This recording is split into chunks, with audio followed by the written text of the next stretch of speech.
Taste the Daily. சிவகங்கையில் அண்ணா தொழிற்சங்க நிர்வாகிகள் நியமனத்திற்கான விருப்ப மனுக்கள் பெறும் நிகழ்ச்சி தனியார் மண்டபத்தில் நடைபெற்றது. இதில் தேர்தல் பொறுப்பாளரான சட்டமன்ற உறுப்பினர் ராஜன் செல்லப்பா, திருநெல்வேலி அண்ணா தொழிற்சங்க மண்டல செயலாளர் ராமையா ஆகியோர் விருப்ப மனுக்களை பெற்றுக் கொண்டனர். இந்நிகழ்ச்சியில் முன்னாள் அமைச்சர் பாஸ்கரன், முன்னாள் சட்டமன்ற உறுப்பினர்கள் உமாதேவன், நாகராஜன் உள்ளிட்ட நிர்வாகிகள் ஏராளமானோர் கலந்து கொண்டனர்.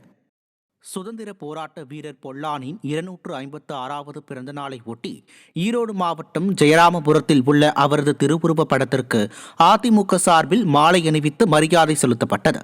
அதிமுக முன்னாள் அமைச்சர் KV ராமலிங்கம், முன்னாள் சட்டமன்ற உறுப்பினர்கள் KS தென்னரசு, VP சிவசுப்பிரமணி ஆகியோர் மாலை அணிவித்தும் மலர் தூவியும் மரியாதை செலுத்தினர். தொடர்ந்து அரச்சலூர் நல்லாமங்கா பாளையத்தில் சுதந்திர போராட்ட வீரர் சுபேதார் வேலப்ப கவுண்டரின் 22ஆம் ஆண்டு குருபூஜை விழாவை ஒட்டி அவரது திருவுருவ படத்திற்கு மாலை அணிவித்தும் மலர் தூவியும் மரியாதை செலுத்தப்பட்டது. இந்நிகழ்ச்சியில் மாவட்ட அம்மா பேரவை செயலாளர் சதீஷ், மாவட்ட அண்ணா தொழிற்சங்க செயலாளர் துரைகேசவன், மாவட்ட இளைஞர் இளம்பெண்கள் பாசறை தலைவர் ராஜ்கிரண் உள்ளிட்ட கழக நிர்வாகிகள் பலரும் கலந்து கொண்டனர்.